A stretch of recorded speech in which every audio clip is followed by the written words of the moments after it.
හරි. අයබෝවන් හැමෝටම අපි ධ්වනිය කියලා පාඩමේ තමයි ඉන්නේ. ඒ කියන්නේ තරංග පරාවර්තනය හා වර්ධනය කියන මාතෘකාව යටතේ ධ්වනිය කියන මාතෘකාව යටතේ තමයි කතා කරමින් පවතින්නේ. එතකොට ගිය සතිය තුල අපි ඉගෙන ගත්ත ධ්වනියක් නැත්නම් ශබ්දය ගැන පොඩි පොඩි කාරණා කීපයක්. ඒ තමයි ආලෝකයේ වගේම ධ්වනියත් පරාවර්තනය වෙනවා. ආලෝකයේ වගේම ධ්වනියත් පරාවර්තනය වෙනවා.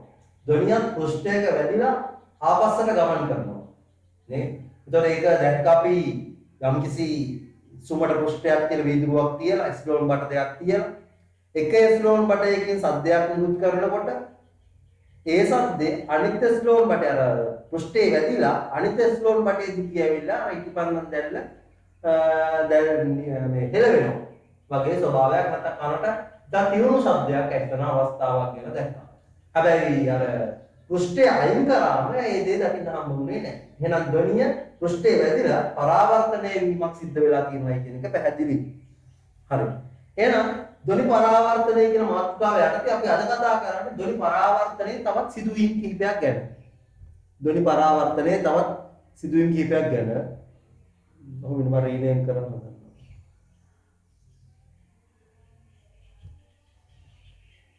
හරි. එතකොට ධ්වනි පරාවර්තනයේ තව සිදුවීම් කියන කතන්දරය යටතේ අපි යනවා දෝංකාරය කියන සිදුවීමට. මේක තමයි හරියට මේකට අමාරු. දෝංකාරය කියන සිදුවීමට අමාරු. ඒක නිසා හරියට අහගෙන ඉන්න. මොකද්ද මේ දෝංකාරය කියන්නේ? මම ඉස්සර දෝංකාරය කියන එක ගැන පොඩ්ඩක් නිකන් පැහැදිලි කරන්නම්. අපි සමහර වෙලාවට පෘෂ්ඨයක නැත්නම් අපි පිට්ටනියක කියන පිට්ටනියක ඉන්නකොට ඒ පිට්ටනිය ළඟ කඳු තියනවා නම් අපි අප්පුඩියක් ගහවම සමහරවිට ඒ අප්පුඩිය දෙපාරක් නැත්නම් තව පාරක් ඇවිල්ලා මට ඇහෙනවා. කොහේ හරි මේ නැවත සැරයක් ඇසෙනවා. යම් කිසි හඬක් පළවෙනි වාරට අමතරව තව වාරක් ඇහෙනවා. එක්ක තව දෙතුන් වාරක් ඇහෙනවා. දැන් ගොරෝලේ එහෙම නෙවෙන්නේ දරුවෝ. අකුණක් ගහනකොට ගෙරවීම ඒ ස්ථානේ හට ගන්නවානේ. අකුණයි ගෙරවීමයි දෙකම එක සැරේ එක තැනදී තමයි හටගන්නේ. විදුලිය සහ ශබ්දය. හැබැයි ගොරවන හඬ දිගට යනවානේ. ගොරවනවායි අකුණක් ගන්නෙත් නෑ ආයෙසරයක් ගොරවනවා. මොකද්ද මේ? හඬ දෙතුන් වරයි. මෙන්න මේක තමයි දෝංකාරය කියලා කියන්නේ. දෝංකාරය. ඒ කියන්නේ මම හිතන අප්පුඩියක් ගන්නවා කියන. ඒ අප්පුඩි හඬ ගහනකොට ඇහෙනවා මගේ කනට. මගේ කනට ඇහෙනවා. ඒ හඬ නැවත සැරයක් කොහේ හරි බාධකයක වැදිලා ආයෙ ඇවිල්ලා නැවත සැරයක් ඇහෙනවා. අන්න දෝංකාර දීම. පෘෂ්ඨයක කොහේ හරි වැදිලා ආපහු එවිලා එනවා.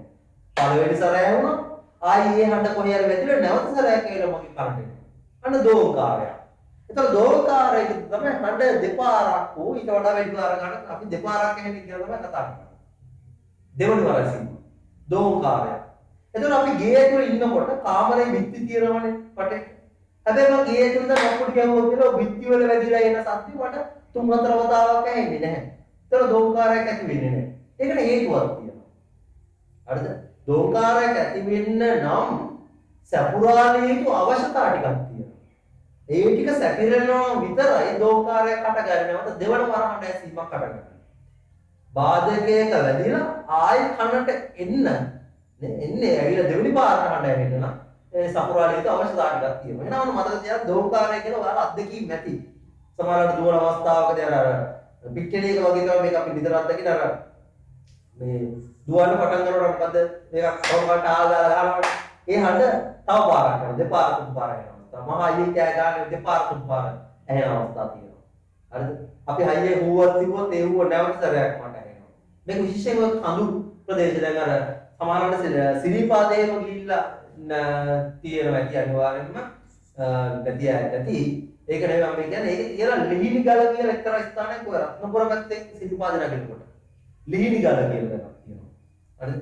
ඒතර ලිහිණි ගල කියන තැනට ගිහිල්ලා ඒක අතර තියෙනවා ලොකු ආයනික කියන ප්‍රපාතයක් තියෙන්නේ. එහා පැත්තේ කන්දක් තියෙනවා.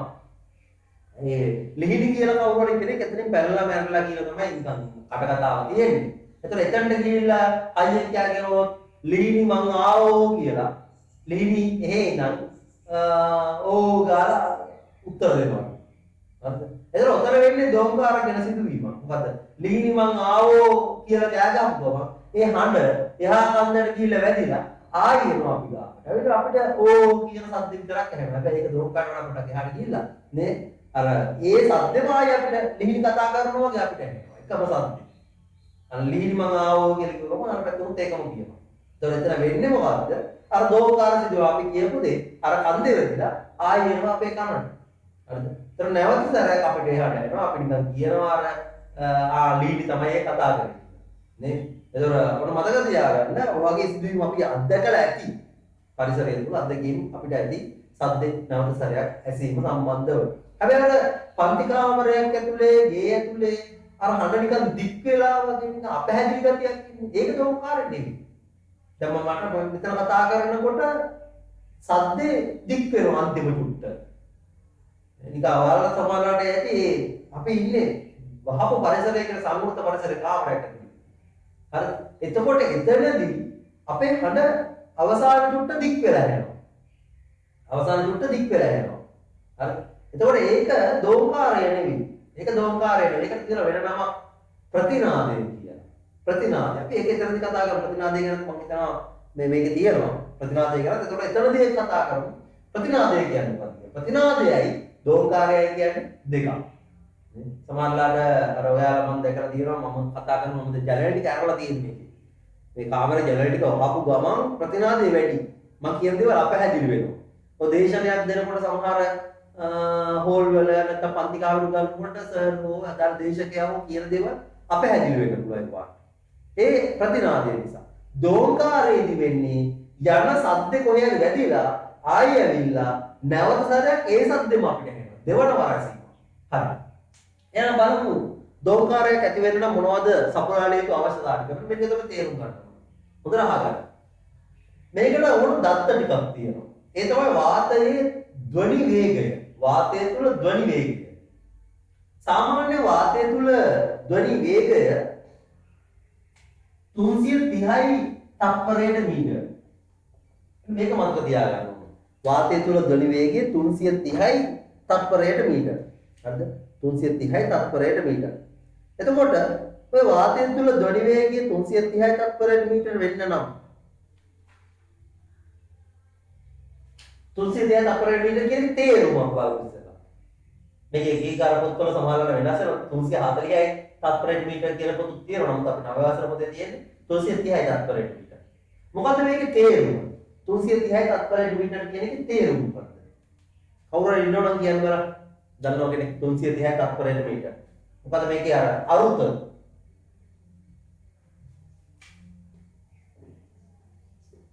තප්පරයට මීටර් 330ක් කියන්නේ. ඔව් තප්පරයට මීටර 330 තමයි. ඊට වඩා තව පොඩි පැහැදිලි කිරීමක් කරන්න පුළුවන් නම් ඔයාලට කවුරු කෙනෙක්ට. මේක තව ටිකක් සරල කරන්න පුළුවන් නම් තප්පරයට මීටර 330 කියන එක තව ටිකක් සරල කරලා කියා ගන්න පුළුවන්.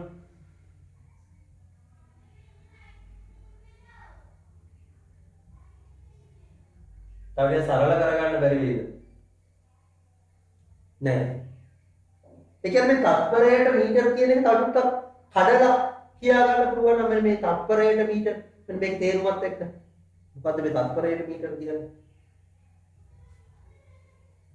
තප්පරයක් තුළ මීටර් 330ක නෙමෙයි. තප්පරයක් තුල මීටර 330. නේ? තප්පරයට මීටර කියලා කියන්නේ එක තප්පරයකදී ධ්වනිය යනවා මීටර 330ක් කියන එක. එක තත්පරයකදී ධ්වනිය යනවා මීටර 330ක්. ඒක තමයි තත්පරයට මීටර 330යි කියන්නේ යාද වේගය. ධ්වනිය මේක අපිට සරලව ටක්කා හදා ගන්න පුළුවන් වෙන්න ඕන. දැන් අපි පැයට කිලෝමීටර කියලා කියන්නේ. වාහනයක් යනකොට පැයට කිලෝමීටර 60ක වේගින් යනවා. ඒ කියන්නේ පැයක් තුල කිලෝමීටර 60ක් යනවා වාහනේ මේ වේගෙම ගියොත්. ධ්වනිය තත්පරයට මීටර 330යි කියලා කියනවා. ඒ කියන්නේ තත්පරයක් තුල මීටර 330ක් ධ්වනියට පුළුවන් යන්න. මෙහෙම කරනකොට මීටර 330ක් ගිහිල්ලා ධ්වනිය. දැන් ආලෝකයේ වේගය කොච්චරද? ආලෝකයේ වේගය එක වැඩි කිරීම 10 බල 8යි. sorry. 3 වැඩි කිරීම 10 බල 8යි තත්පරයට මීටර. ආලෝකයේ වේගය. 3 වැඩි කිරීම 10 බල 8යි. ඒ කියන්නේ මොකද? තත්පරයක් තුල මීටර මෙච්චරක් කරනවා. 3 වැඩි කිරීම 10 බල 8ක්. 3යි ගෝල 8ක්. තත්පරයක් තුල ආලෝකය. ධ්වනිය යන්නේ තත්පරයක් තුල මීටර 330යි. හරි. එහෙනම් ඔය විදිහට අපිට පුළුවන් දැන් අපි දන්නවා ඔන්න ධ්වනිය තත්පරයක් තුල මීටර් 330ක් යනවා. ඔක අපිට ඕන தත්ත්වයක්. මම පැත්තේ ලියලා කියන්නම්. 330යි තත්පරයට මීටර. හරි. ඒක කඩලා බලමුවොත් එක තත්පරයක් තුල මීටර් 330ක් යනවා. ඔන්න මෙතන ඉන්න දැන් අමුම දන්නවා ධ්වනිය ගැන පොඩි අදහසක්.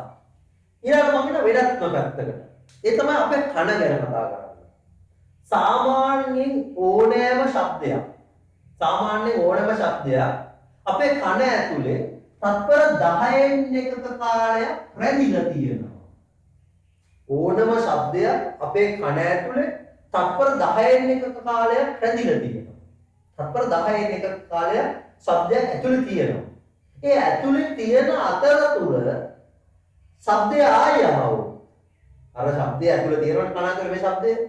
ඒ ඇතුලේ තියෙන අතරතුර ආය ශබ්දය ආවට ඒ ශබ්ද අපිට ඇහෙන්නේ නැහැ. මම කියන එක තේරුම් ගන්න. තත්පර 10න් එකක කාලයක් තුල ඒ කාලයක් කන ඇතුලේ අපි කතා කරන හඬ ඇතුලේ තියෙනවා. හරිද? එහෙම තමයි කියන්නේ මේ ස්නායු වල කේස් එකක් පොඩි. ඒ කාල සීමාව තුල නැවත අර සද්ද අපේ කනට ආවොත් මේ කාලය තුලම අපි මොනවාර අපුඩියක් ගැහුවම මොනවද තේරුම් ගන්න? අපි අපුඩියක් ගැහුවම ඒ අපුඩිය හඬ මෙන්න මෙච්චර කාලයක් මගේ කන ඇතුලේ තියෙනවා. මෙච්චර කාලයක්. හරිද? එතකොට ඒ කාල සීමාව තුලම නැවත ඒ අපුඩිය හඬ ආවොත් මට ඒක ඇහෙන්නේ නැහැ. මට ඒ සද්ද නැවත ඇහෙන්නේ නැහැ. හැබැයි අර අපුඩිය ගැහුවට පස්සේ නැවත අපුඩිය හඬ කොහේ හරි වැදිලා තත්පර 10න් මේ කාලයකට පස්සේ ආවොත් ආයෙත් ඒ අපුඩිය හඬ මට ඇහෙනවා. මම කියන එක තේරුම් ගන්න හරියට. හරිද? දැන් ඔන්න මම කාරණා දෙකක් කිව්වා. එකක් තමයි උඩ කාරණා. මම හිතන්නේ ඔයාලට තේරුණා කියලා. හරිද? මොකද්ද ඒ? එක තත්පරයක් තුල ධ්වනිය යනවා මීටර් 330ක්. හරි. දෙවෙනි කතාව වෙනම බලන්න. ඕනෑම ශබ්දයක් අපේ කන තුල තත්පර 10න් එක කාලයක් තුල රැඳී පවතිනවා. ඒ කාල සීමාව තුල එන වෙනත් හඬවල් අපිට ඇහෙන්නේ නැහැ. දැන් ඔයාලා කියයි මේක මාර වැඩක් නේ. එහෙනම් අපි කතා කරන මේ ටික මේ එක දිගට ඇහෙන්නේ. ඔව් තත්පර 10න් එකක් කියන්නේ නේද? මෙහෙම කරන්නේ තත්පරයක් නේද? ඕකෙන් 10න් එකක් කියනකොට ඉතා සුළු වෙලා. ඉතා සුළු වෙලාවක් අපිට මේ ශබ්ද ඇහෙන්නේ. ඒක ක්ෂණික මොහොතක්. හරිද? තත්පරයකුත් 10න් බෙදලා එක කොටසක් තුල තමයි ශබ්දයක් කන ඇතුළේ රැඳිලා තියෙන්නේ. මොනවාර ශබ්දයක්. ඒ කාල සීමාව තුළ එනවා විතර අපිට ඇහෙන්නේ නැත්තේ. හරිද? එතකොට ඔන්න එහෙනම් තේරුම් ගන්න මේ කාරණා දෙක යොදා ගන්නවා අපි දෝංකාර කියන සිදුවීම. දෝංකාරයක් කියන්නේ මොකද්ද? දෝංකාරයක් කියන්නේ ශබ්දයක් බාධකයක රැඳිලා ආයි නැවත කනට ඇහෙනවා. අන්න දෝංකාරය. ශබ්දයක් බාධකයක රැඳිලා නැවත කනට ඇහෙනවා නම් අන්න දෝංකාරය. හැබැයි නැවත කනට ඇහෙන්න නම් ශබ්දයේ එන්න ඕන පළමු ශබ්දයෙන් පස්සේ තත්පර 10න් එකකට පස්සේ. මම කියන එක තේරෙන්නේ නැත්නම් කරුණා කරලා කියන්න සර් කියන එක තේරුන්නේ නැහැ කියලා. මොකද මේක තේරුම් ගන්නම වෙන කතාවක්. හරිද? මම කියන එක තේරුම් ගත්තා. ගත්තා නම් ආයෙ ගත්තේ නැත්නම් සර් තේරුන්නේ නැහැ කියලා කියන්න. කිව්ව ගමන් මම ආයෙසරයක් කියලා දෙනවා. ඉස්සෙල්ලා හොඳට අහගෙන ඉන්න මම එක පාරක් තව පාරක් කියලා දෙනවා. හොඳට අහගෙන ඉන්න. ඊට පස්සේ තේරුම් නැත්නම් කියන්න සර් ඒක තේරුන්නේ නැහැ. හරි. දෝංකාරය කියන සිදුවීමක් බලමු ඉස්සෙල්ලා. දෝංකාරයක් කියන්නේ යම්කිසි හඬක් බාධකයක වැදිලා නැවත දෙවන වර ඇසීම. අපුඩිය ගහනකොට ඇහෙනවා. ආයෙ කොහේ හරි බාධකයක වැදිලා නැවතත් ඒ අපුඩිය යනවා මට ඇහෙනවා. ඒක දෝංකාරයක් කියලා අපි කියනවා. හැමතිස්සෙම දෝංකාර හටගන්නේ නැහැ. දෝංකාර හටගන්න යම්කිසි සපුරාලිය යුතු අවශ්‍යතාවයක් තියෙනවා. මේ අවශ්‍යතාවය ටික තමයි අපි දැන් මේ කියලා දෙන්න හදන්නේ. අපි දන්නවා පළමු අපුඩිය හඬ කන ඇතුලේ කොච්චර වෙලාවක් තියෙනවද කියලා. පළමු අපුඩිය හඬ කන ඇතුලේ තියෙන තත්පර 10න් එකක්. එතකොට දෙවන අපුඩිය හඬ මට ඇහෙන්න නම් දෙවන අපුඩිය හඬ මට ඇහෙන්න නම් වැඩිලා එන අපුඩිය හඬ ඇහෙන්න නම් එන්න ඕන අර පළමු හඬ එළියට ගියාට පස්සේනේ. එතකොට තමයි දෙවෙනි හඬ ඇහෙන්නේ මට. පළමු හඬ කන ඇතුලේ තියෙන තත්පර 10න් එකක්. හරිද? එතකොට දෙවෙනි හඬ ඇහෙන්න නම් කනට ඒ සද්දේ එනකොට තත්පර 10න් එකකට පස්සේ. තේරුම් නැත්නම් මොන දැන් කියන්නේ? දෙවෙනි හඬ ඇහෙන්න මෙන්න මේ කාලයට පස්සේ තමයි එන්න ඕන. මොන තේරුම් නැත්නම් කවුරු හරි අනිවාර්යෙන් කියන්නේ එක මැසේජ් එකක් හරි දාන්න මයික් එක ඔන් කරලා ගියා ගන්න බැරි නම් ඔයාලට තේරුන්නේ නැහැ කියලා මැසේජ් එකක් දාන්න මම දැනට කියලා දීපු එක තේරුන්නේ නැත්නම්. හරිද? දැන් මම කිව්වේ පළමු හඬ ඇහිලා නැවත වැදිලා එන හඬ කනට ඇහෙන්න නම් ඒ වැදිලා එන හඬ එන්න ඕන පළමු හඬෙන් පස්සේ තප්පර 10න් එකට පස්සේ එන්න ඕන. මොකද තප්පර 10න් එකක් තුල ආවොත් දෙවෙනි හඬ. පළවෙනි එක කියලා කන ඇතුලේ ඉන්න හින්දා දෙවෙනි එක කියලා එන්න බෑ. එතකොට මට දෝංකාරයක් ඇති වෙන්නේ නැහැ. හරිද? ආයි කියනවා බලා ගන්න. පළවෙනි අප්පුඩි හඬ දෝංකාරයක් කියන්නේ අප්පුඩියක් ඇති වෙනවා. දැන් මම අප්පුඩිය ගැහුවා. ඒ හඬ ඇහෙනවා. දෝංකාරයක් කියන්නේ ඒ ගහපු හඬ කොහේ හරි බාධකයක වැදිලා ආයෙත් මට දෙවන වර ඇහෙනවා. අන්න ඒකට කියනවා දෝංකාරයක් කියනවා. හඬ දෙපාරක් ඇහෙනකොට ඒකට කියනවා දෝංකාරයක් කියනවා. එතකොට දෝංකාරයක් හැමතිස්සෙම හට ගන්න නැහැ. අපේ අවට වටපිටාවේ පෘෂ්ඨ තිබ්බා කියලා බිත්ති තිබ්බා කියලා මං ගහන අප්පුඩියක් නැවත සැරයක් ඇහෙන්නේ නැහැ මට. ඒකට තියෙන අවස්ථා ටික. අපි දන්නවා ඕනම ශබ්දයක් කන ඇතුළේ තප්පර 10න් එක වෙලාවක් තියෙනවා. ඒ කියන්නේ මගේ පළමු අප්පුඩියට මගේ කන ඇතුළේ තියෙන තප්පර 10න් එකක්. මේ කාල සීමාව තුළ මගේ කන ඇතුළේ එහාට ඉන්නවා. අප්පුඩිය කන ඇතුළේ තියෙනවා. හරිද? එතකොට දෙවෙනි අප්පුඩිය කන ඇතුළේ ඉන්නේ මේ කාල සීමාව තුළ නම් පළවෙනි අප්පුඩිය කන ඇතුළේ ඉන්න නිසා දෙවෙනි අප්පුඩිය මට ඇහෙන්නේ නැහැ. දෝංකාරයක් වෙන්නේ නැහැ. දෙවෙනි අප්පුඩිය කියන්නේ මොකද්ද මම්මී?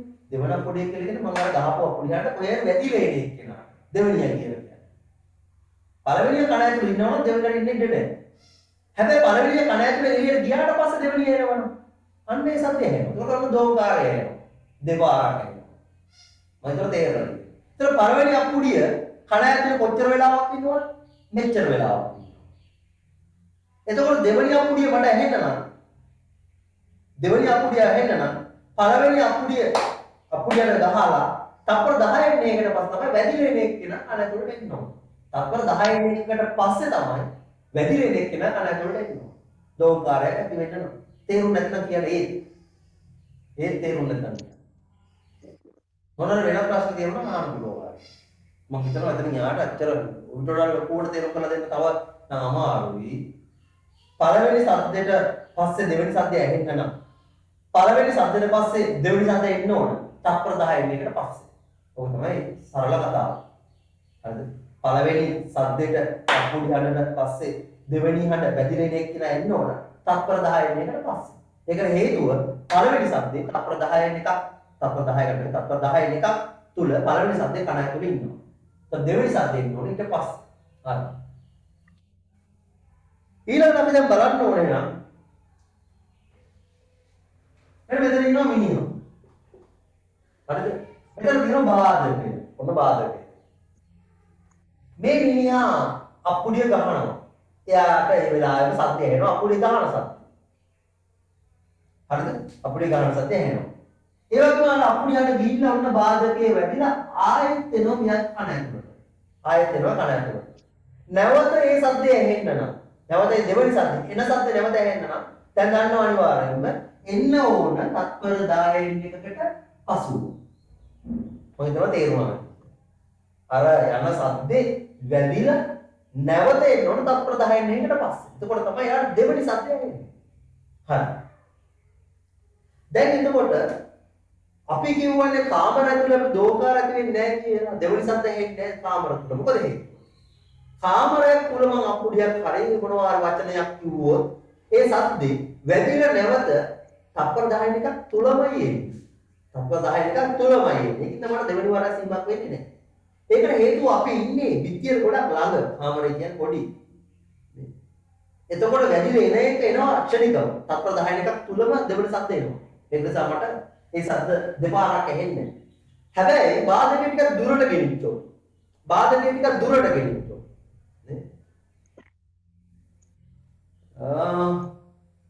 දරුවෝ මේ ඔය නම්බර ඇඩ් කරන ඒවා මට මේකට දාන්න එපා. මට ඒක WhatsApp එකට දාන්න. නම්බර ඇඩ් කරන ඒවා නම් අලුත් නම්බර මොනවද තියෙනවා ඇඩ් කරන්න. ඒවා මට WhatsApp එකට දාන්න. WhatsApp එකෙන් තමයි මම දැනගන්නේ. මේක නම්බර මට ඇඩ් කරගන්න බෑ. හරි. ඊට WhatsApp එකට දාන්න මේ දැන් හරි පන්ති ඉවරලා හරි දාන්න මම ඒතර ඒවා ඇඩ් කර ගැනීම සිදු කරන්න.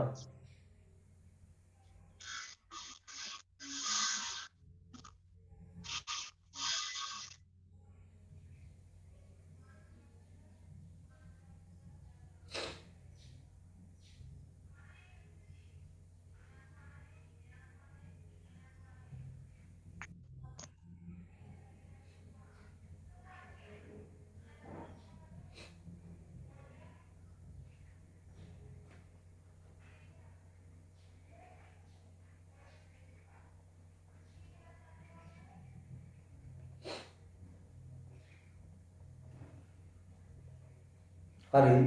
එතකොට ඔන්න අපි කියමු කතන්දරේ වයිදන ඔයාලට තේරෙනවා ඇති කියලා දැන්. ඒ තමයි දෙවෙනි සද්දයක් එන්න නම් අනිවාර්යයෙන්ම බාධකයේ වැදිලා එන හඬ එන්න ඕන තත්පර 10 වෙනේකට පස්සේ. එතකොට තමයි දෝකාරය දෙන්න දෝකාරයක් ඇති වෙන්න නම් මෙතන ඉඳන් සද්දි වැඩිලා ආයෙ එන්න ඕන තත්පර 10 වෙනේකට පස්සේ. හරි. දැන් ඔය කතාව තේරුම් නැත්නම් කියන්න බෑ. මේ තාවමත් මේ 10 වෙනේකට පස්සේ හඬ එන්න ඕන දෝකාරයක් ඇති වෙන්න නම් කියන කතාව තේරුම් නැත්නම් කියන්නට. හරි. එතකොට අපි බලමු එහෙනම් ධ්වනිය වැඩිලා ආයෙ එන්න තප්පර 10 කට පස්සේ නම් ඒ කාල සීමාව තුල ධ්වනිය කොච්චර දුරක් යන්න ඕනද කියන්නේ. මේ තප්පර 10 කට පස්සේ නම් මේ තප්පර 10 එකක් තුල ධ්වනිය කොච්චර දුරක් යන්න ඕනද කියලා. අපි දන්නවා ධ්වනිය තත්පරයකට යනවා මීටර 230ක්. තත්පරයකට. එක තත්පරයකට මීටර 230ක් යනවා. නම් ධ්වනිය තත්පර 10 එකක කාලයක් තුල කොච්චර දුරක් යන්න ඕනද? එක තත්පරයකට මීටර 330ක් යන්න නම් තත්පර 10 එකක් තුල ධ්වනිය යන දුර කීයද? හදලා කියන්නක් ගන්න.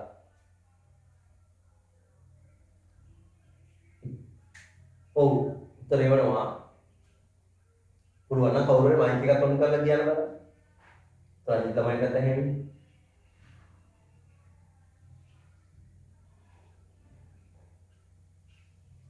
කවුරු වන්නේ නැද්ද මයික් එක ඔන් කරලා. ඉතල මට දානවා මේ විදිහේ මෙසේජ් වලින් දැන් මට විතරයිනේ පේන්නේ. නැත්නම් අනිත් කටට පේන්නේ නැහැ අනිත් කටට ඇහෙන්න හරිය කියන්න බලන්න.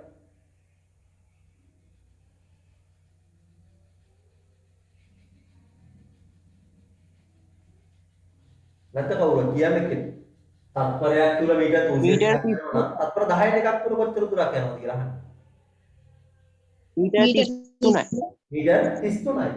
මීටර 33යි. නේ? තත්පර 10 එකක් තුල මීටර 33ක් යනවා.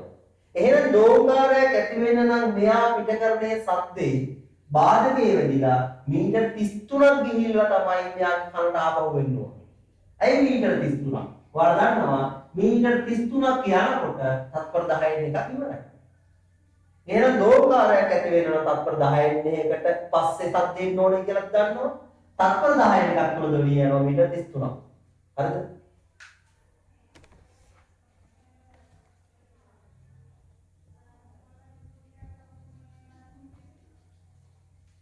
තත්පර 10 කට පස්සේ හරිද තත්පර 10 කට පස්සේ තමයි ධ්වනිය නැවත ඇහෙන්න ඕන. ධ්වනිය නැවත ඇහෙන්න ඕන. එතකොට මේ ඒ කාල සීමාව තුල ධ්වනිය යනවා මීටර 33. එහෙනම් අනිවාර්යයෙන්ම ශබ්දයක් දෙවන වර ඇහෙන්න නම් අදාළ ශබ්දය මීටර 33ක් ගිහින් තමයි කන වෙතට එන්න ඕන. මීටර 33ක් ගිහින් තමයි කන වෙතට එන්න ඕන. එතකොට තමයි දෙවන ශබ්දය එන්නේ. ඇයි මීටර 33ක්? මොකද ධ්වනියේ වේගය තත්පරයකට මීටර 330යි.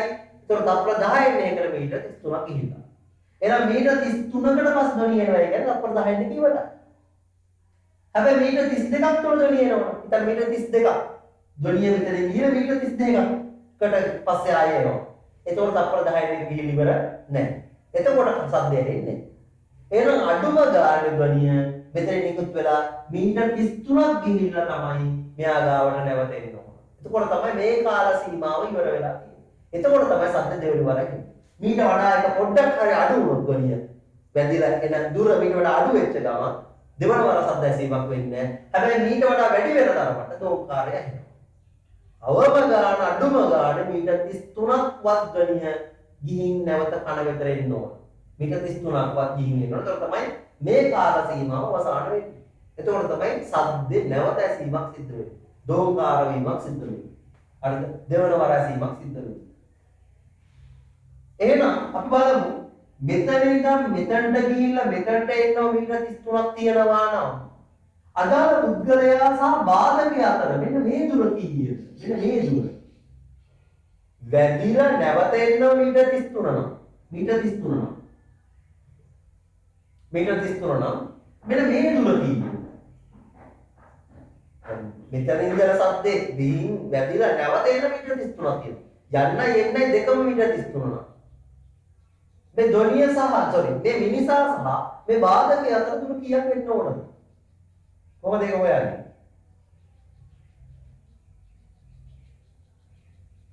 යන්නයි එන්නයි 33යි නම් අහන්නේ මේ දෙක දෙක කියද? 33 දෙකෙන් බෙදෙනවා. 33 බෙදනවා දෙකට. මේ දුර බලන්න. 33 බෙදනවා දෙකට. මීටර් 16යි. ඒක උත්තරේ කීයද? මීටර් 16යි. 16ද? 16 හමාර. 16යි මීටර. එහෙනම් දෝංකාරයක් ඇති වෙන්න නම් අඩුම ගානේ. දෝංකාරයක් ඇති වෙන්න නම් අඩුම ගානේ මිනිසා නැත්නම් ධ්වනි ප්‍රභවය සහ බාධකය අතර අවම දුර මෙච්චරක්වත් වෙන්න ඕන. මීටර 16.5ක්වත් තියෙන්න ඕන. අවම දුර නැවත හඬැසීමක් වෙන්න නම්. මෙන්න මේ දුරවත් තියෙනවා. හරිද? පැහැදිලිද මම? ඒතර කාමරයක ඇතුළේ දෝංකාර දෙන්නේ නැත්තේ. කාමරයක ඇතුළේ ඇයි නැවත වර හඬැසීමක් සිද්ධ වෙන්නේ නැත්තේ? බිත්ති නැත්නම් මම සහ බිත්ති අතර ඒ තරම් පරතරයක් නැති නිසා. ඒ තරම් පරතරයක් නැති නිසා තමයි දෙවන වර හඬැසීමක් සිද්ධ වෙන්නේ නැත්තේ කාමරයක් තුල. මගේ මේ සද්දේ බාධකයක වැදිලා ආයි නැවත මට ඇහෙන්නේ නැහැ. මොකද මෙන්න මේ පරතරය නැති නිසා. මීට වඩා පරතරය තියෙන්න ඕන අනිවාර්යෙන්ම නැවත හඬැසෙන්න නම්. එහෙනම් මොන මතක තියාගන්න අපි මේ කතා කරන්නේ දෝංකාරය කියන සිදුවීම සඳහා තිබිය යුතු අවශ්‍යතා ටික හඳුනා ගන්න හදන්නේ. හරි. ඒත් දෝංකාරය කියන්නේ මොකක්ද කියලා දන්නවා. මොකක්ද දෝංකාරය කියන්නේ? ශබ්දය නැවත වර ඇසීම.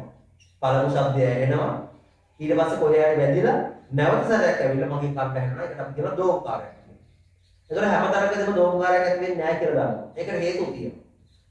පළමු ශබ්දය තප්පර 10 වෙනි කාලයක් අපේ කන ඇතුළේ තියෙනවා. ඒ කාල සීමාව තුළ එන කිසිදු શબ્දයක් අපිට ඇහෙන්නේ නැහැ. මොකද අර શબ્ද කන ඇතුළේ රැඳිලා තියෙනවා. කොච්චර වෙලාවක්ද? තප්පර 10 එකක් තුරු. ඒතර ඒ කාල සීමාව තුළ එනවනම් මට ඇහෙන්නේ නැහැ. එහෙනම් දෝංකාරයක් ඇති වෙන්න අනිවාර්යම શબ્ද එන්න ඕන මේ කාල සීමාවෙන් පස්සේ. શબ્දය ගමන් කරන වාතය තුළ තප්පරයක් තුළ මීටර් 330ක්. තප්පරයක්. ඒතර මේ තප්පර 10 වෙනි එකට පස්සේ શબ્දයේ දේව ඇහෙනවා නම් අපි බලන්න ඕන શબ્දය යන්න ඕන දුර ප්‍රමාණය. තත්පරයකට මීටර් 330 යනවා. තත්පර 10 එකක් තුල ධ්වනිය යනවා මීටර් 33ක්. එහෙනම් දෝංකාරයක් ඇති වෙන්න නම් සද්දේ මීටර් 33කට පස්සේ ආපහු ගිහින් එනවා. මට දෙවන වර සද්දයක් ඇහෙනවා. මීටර් 33කට පස්සේ ගිහින් එනවා මට දෙවන වර සද්දයක් ඇහෙනවා. එතකොට මෙතන ඉඳන් මෙහෙම ගිහින් එන්නම තමයි මීටර් 33. එතකොට තමයි තත්පර 10 එක ඉවර වෙන්නේ.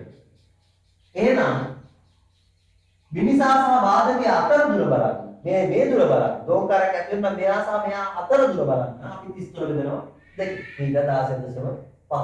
එහෙනම් දෝංකාරයක් ඇති වෙන නම් අපි අඩුව ගානේ බාධකයකට මේ තරම්වත් දුරින් ඉන්න ඕන. මීට වඩා දශමයක් කර අඩු වුණොත් දෝංකාරයක් ඇති වෙන්නේ. හැබැයි මීට වඩා වැඩි වුණාට ප්‍රශ්නයක් නැහැ. මීටර වැඩි වුණාට දෝංකාරයක් ඇති වෙනවා. හරිනේ. අපි ලියාගමු මෙන්න මෙහෙම කියනවා. ධ්වනි පරාවර්තන ආශ්‍රිත සංසිද්ධි කීපයක්. ඒක යටතේ. ලියාගන්න වෙන පාඩකින් ටියුට් එකේ පළමු වර හඬ ඇසීමෙන් පසු පළමු වර හඬ ඇසීමෙන් පසු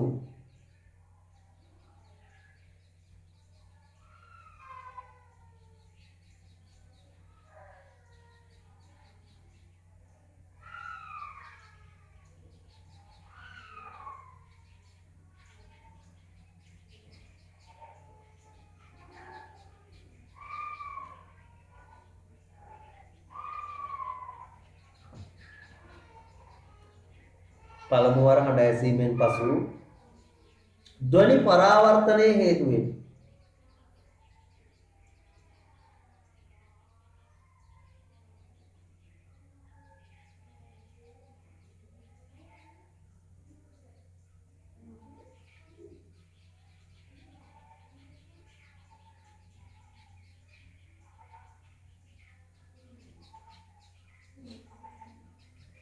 ධ්වනි පරාවර්තනයේ හේතුවෙන් නැවත හඬ ඇසීම ධ්වනි පරාවර්තන හේතුවෙන් නැවත හඬ ඇසීම.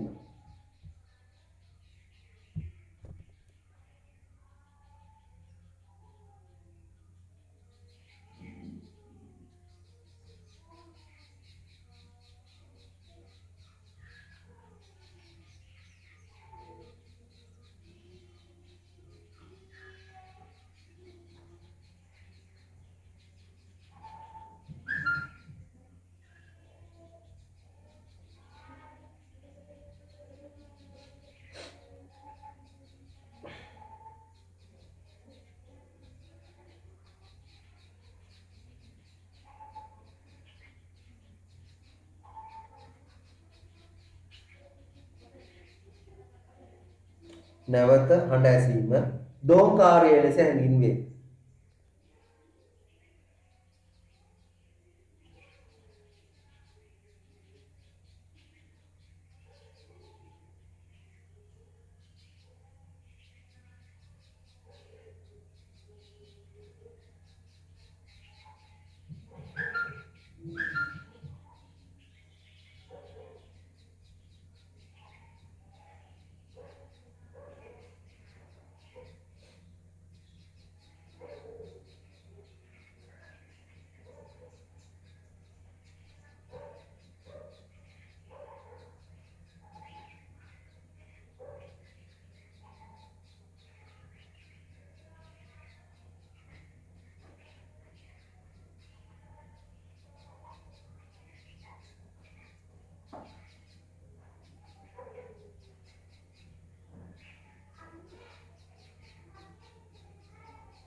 හරිනේ. අපි යනවා අතනින් පස්සේ.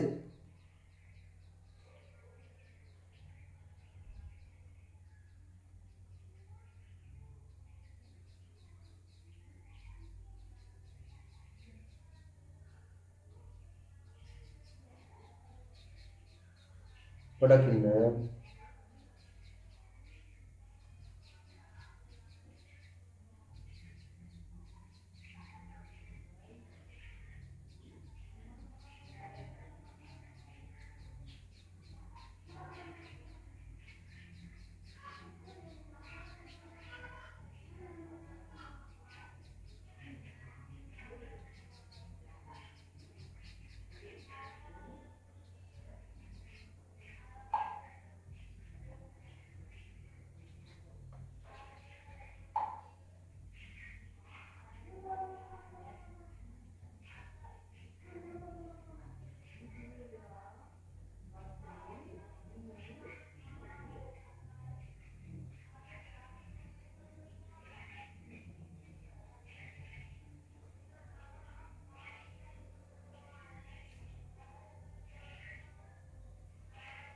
හරි.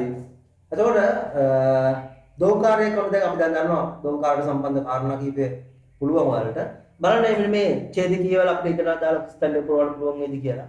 සෑම මොහොතකම අපට දෝංකාරය නොඇසේ. අපි කිව්වේ කාමරයක් ඇතුලේ වගේ ස්ථානවලදී අපිට දෝංකාරය කියන එක ඇහෙන්නේ නැහැ.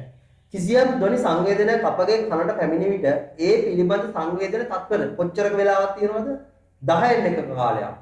කන තුල තියෙනවා කියලා කියන අතරම තියෙන්නේ මොළයේ තුල තමයි නේද මයික් එක වල ස්නායු සම්බන්ධ ක්‍රියාවලියක් කියන එක. තත්පර 10න් එකක. තත්පර 10න් එකක. කාලයක් මොළයේ රැඳී පවතින 10න් එකයි S. දෝංකාර ඇසීමට නම් අවම වශයෙන් දෝංකාර ඇසීමට නම් අවම වශයෙන් දැන් අපි දන්නවා කොච්චර වෙලාවකට පස්සේද එන්න ඕනේ කියලා දන්නවා. අවම වශයෙන්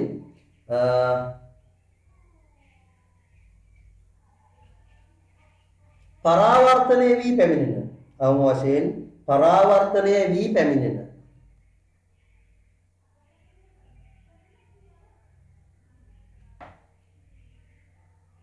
පරාවර්තනය වී පැමිණෙන ධ්වනිය තත්පර 10න් එකකට පසුවවත් අපගේ කන වෙත පැමිණිය යුතුය. හරිනේ? එතකොට කොහේ හරි බාධකයක වැදිලා ආයෙ එන එක්කෙනා එන්න ඕන තත්පර 10න් එකකට පස්සේ. සාමාන්‍ය වාතය තුළ ධ්වනි ප්‍රවේගය අන්න ලියාගමු වාතය තුළ ධ්වනි ප්‍රවේගය 330යි ms ඍණ 1. 330යි ms ඍණ 1. 330යි ms ඍණ 1.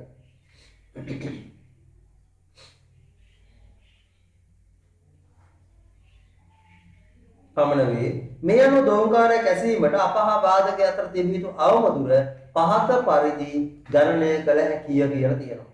හොඳ දෝංකාරයක් ඇති වෙන්න නම් මෙන්න මේ අවම දුර පහත පරිදි ගණනය කළ හැකිය කියලා තියෙනවා. ඒකට අපි මේ ගණනය කිරීමට තමයි දැන් යන්නේ.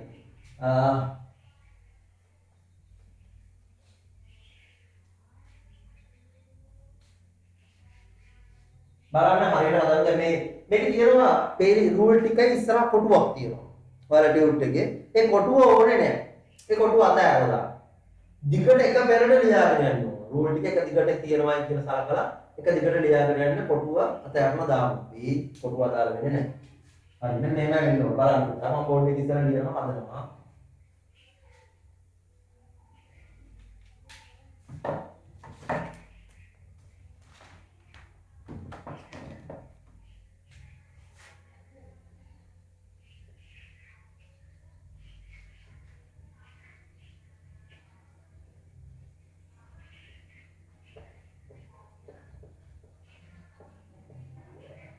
වාතය තුල ධ්වනි වේගය අපි දන්නවා 330යි ms ඍණ 1. එනම් 1sd මෙතන 1s කියලා කියන්නේ මොකක්ද? තත්පරයකදී ධ්වනිය ගමන් කරන දුර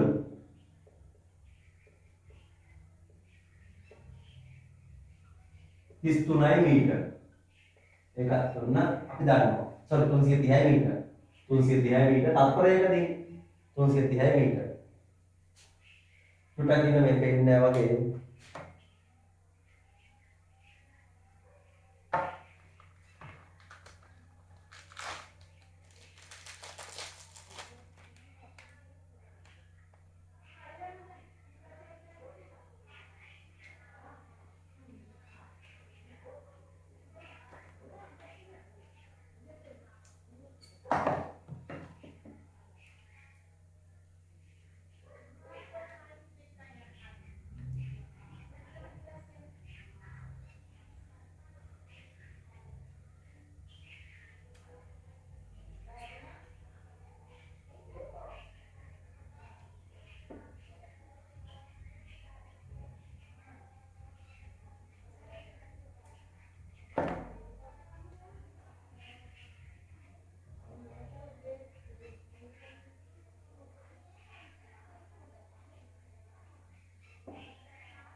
හරි. බලන්න ඉස්සරහ වාතය තුල ධ්වනි වේගය 330යි ms ඍණ 1. එනම් තත්පරයකදී ධ්වනිය ගමන් කරන දුර මීටර 330යි. මීටර 330 තත්පරයකදී ගමන් කරන දුර. ඊළඟට අපි යනවා කන තුල ධ්වනිය රැඳී ඇති කාලය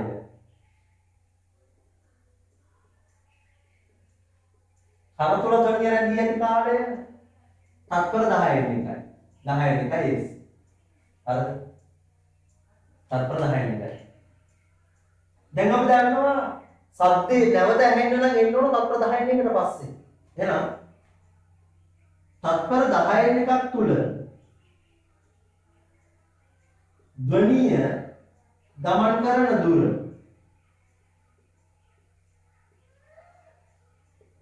එතකොට අපි දන්නවා තත්පරයකට මීටර 330 නම් තත්පර 10 එකකට බලන්න මේක 10 බෙදලා උත්තර එනවා 33 මීටර. 33 මීටර. නේනෝ. එම නිසා දෝංකාරය ඇතිවීමට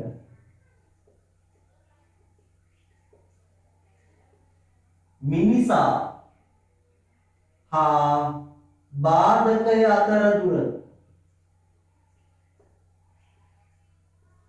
සමානයි 33යි මීටර බෙදනවා අපි දෙකෙන්. අපිට නම් උත්තරේ 16.5යි මීටර තියෙනවා. ඔන්න ඔය විදිහට මේක ලියවෙන්න ඕන පොඩියට ලියා ගන්න. හරිද? වාතය තුල ධ්වනි වේගය තත්පරයට මීටර 330යි. එනම් තත්පරයක ධ්වනිය ගමන් කරන දුර මීටර 330යි. කන තුල ධ්වනිය ලැබී ඇති කාලය තත්පර 10න් එකයි. එහෙනම් දෝංකාරයක් ඇති වෙන්න නම් තත්පර 10න් එක තුල ධ්වනිය නේ. දෝංකාරයක් ඇති වෙන්න නම් සද්ද එන්න ඕන තත්පර 10න් එකකට පස්සේ. මේකට පස්සේ. එහෙනම් බලන්න තත්පර 10න් එකක් තුල ධ්වනිය ගමන් කරන දුර 330 බෙදුවා 10න් 33යි මීටර. හරිද? එහෙනම් ගිහින් එන්නමනේ 33යි මීටර. එහෙනම් බලනවා දෝංකාරයක් ඇති වෙන්න නම් මිනිසා සහ බාධකය අතර දුර. ගිහින් එන්න 33 නම් යන්න විතරක් තමයි බාධකය අතර දුර බලන්න 33යි මීටර බෙදුවා 16.5යි මීටර. හරි ඔන්න ඔය ටික සඳහන් කරගන්න වරද්දක් නැතුව.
මේ ටික කොතනද ලියන්න ඕන මේක ලියන්න ඕන දෝංකාරය ඇතිවීම කියන ඒ වාක්‍ය ටික යට තියෙන අර හිස්තැනේ කොටුව කියන කොටුව අයින් කරන්න ඕනේ එක පෙරට ලියාගෙන යන්න කියලා තමයි කිව්වේ එක පෙරට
හරි මම හිතුවා ඒවා ටික ලියා ගන්න නැති වලා හරිනේ එහෙනම් ඔන්න දෝංකාරය කියන සිදුවීම ගැන තමයි පොඩ්ඩක් කතා කරන්නේ එතකොට මේ ගාන හදන්න එන එකක් නැහැ නමුත් මේ දුර මතක තියාගන්න දෝංකාරයක් ඇති වෙන්න නම් අඩුම ගානේ මිනිසා සහ බාධකයේ අතර දුර මීටර් 16.5ක්වත් තිබිය යුතුමයි අඩුම ගානේ හැබැයි මීට වඩා වැඩි වෙන තරමට උලක් නැහැ දැන් අපි හිතුව මෙහෙම මොන ඔයාලා කෙටි පේපර් එකක ප්‍රශ්නයක් අහනවා නැත්නම් ඉදිරිහාන පේපර් එකේ ප්‍රශ්නයක් අහනවා දෝංකාරයක් ඇතිවීමට නම් මිනිසා සහ බාධකයේ අතර තිබිය යුතු අවම දුර වන්නේ ඊට ප්‍රශ්නයක් අහනවා උත්තර දෙනවා මෙහෙම මීටර් 15යි මීටර් 16යි මීටර් 16.5යි මීටර් 17යි 15යි 16යි 16.5යි 17යි. මොකක්ද උත්තරේ?